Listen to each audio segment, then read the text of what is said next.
Nitin Xavier കൊച്ചിയിലും ചേരുന്നു. സംസ്ഥാനത്ത് വിവിധ മേഖലകളിൽ നിന്നുള്ള റിപ്പോർട്ടർമാരാണ് തത്സമയം പണിമുടക്കിന്റെ വിശദാംശം പങ്കുവയ്ക്കുന്നത്. നിതിൻ, കൊച്ചിയിൽ, എറണാകുളത്ത് എങ്ങനെയാണ് സമരം പുരോഗമിക്കുന്നത്?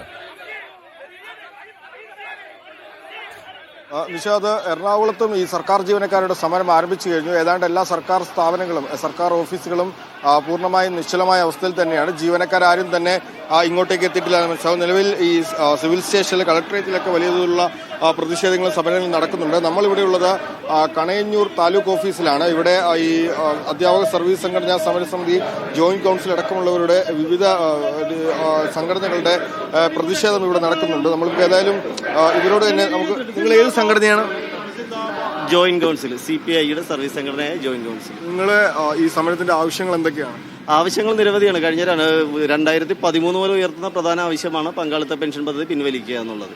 അതിനുവേണ്ടിയിട്ടുള്ള തുടർച്ചയായ പോരാട്ടം. ഇന്നലെ എടുത്ത ഒരു തീരുമാനമല്ല പണിമുടക്കിലേക്ക് പോവുക എന്നുള്ളത്. തുടർച്ചയായി എല്ലാ വർഷവും 2-3 തവണ സെക്രട്ടേറിയറ്റ് മാർച്ച്, കളക്ടറേറ്റ് മാർച്ച് മുതലായ സമര പരിപാടികളിലൂടെ വിഷയങ്ങൾ അധികാരികളുടെ ശ്രദ്ധയിൽ ഉൾപ്പെടുത്താൻ പരമാവധി ശ്രമിച്ചിട്ടുണ്ട്. എന്നിട്ടും അതൊന്നും ചെവിക്കൊള്ളാതെ വന്നപ്പോഴാണ് ഇടതുപക്ഷത്തിന്റെ ഒരു അവസാന ആശ്രയം എന്ന നിലയിൽ ഒരു പണിമുടക്കിലേക്ക് സംഘടന നീങ്ങിയിരിക്കുന്നത്.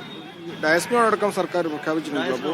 ഓൾറെഡി ഒരു മാസത്തിൽ 4-5 ദിവസത്തെ ശമ്പളം പോകുന്നുണ്ട്. DA കൃത്യമായി പ്രഖ്യാപിക്കാത്തതുകൊണ്ട് 19% DA കുടിശ്ശികയാണുള്ളത്. അതൊരു 20% എന്ന് കണക്കാക്കിയാൽ 5-1 ശമ്പളം കുറവാണ് ഇപ്പോൾ കിട്ടുന്നത്. ആ രീതിയിൽ ഒരു ദിവസത്തെ ശമ്പളം പോകുന്നത് ഞങ്ങളെ സംബന്ധിച്ചിടത്തോളം ഒന്നുമില്ല. കാരണം ഓൾറെഡി ഒരു മാസത്തിൽ 4-5 ദിവസം പോയിക്കൊണ്ടിരിക്കുകയാണ്. DA കൃത്യമായി പ്രഖ്യാപിക്കാത്തതുകൊണ്ട് ആ സമയത്ത് ജോലിക്ക് എത്തുന്ന ജീവനക്കാരെ തടയില്ല. ഇല്ല, ജോലിക്ക് ആരും ഇവിടെ എത്തുന്നില്ല. അതായത് നിങ്ങൾക്ക് കാണാമല്ലോ, വഴി ഇവിടെ തുറന്നിട്ടേക്കണം, ഓഫീസ് പൂട്ടിയിരിക്കണം. ആരും ഇവിടെ ഓഫീസിൽ എത്തുന്നില്ല. അവർ പണിമുടക്കിലാണ് പൂർണ്ണമായിട്ട്. നിങ്ങൾ രാവിലെ മുതൽ ഇവിടെ ഉണ്ടല്ലോ, ആരെങ്കിലും തടഞ്ഞു? ആരും വരുന്നില്ല ഈ ഓഫീസിലേക്ക്.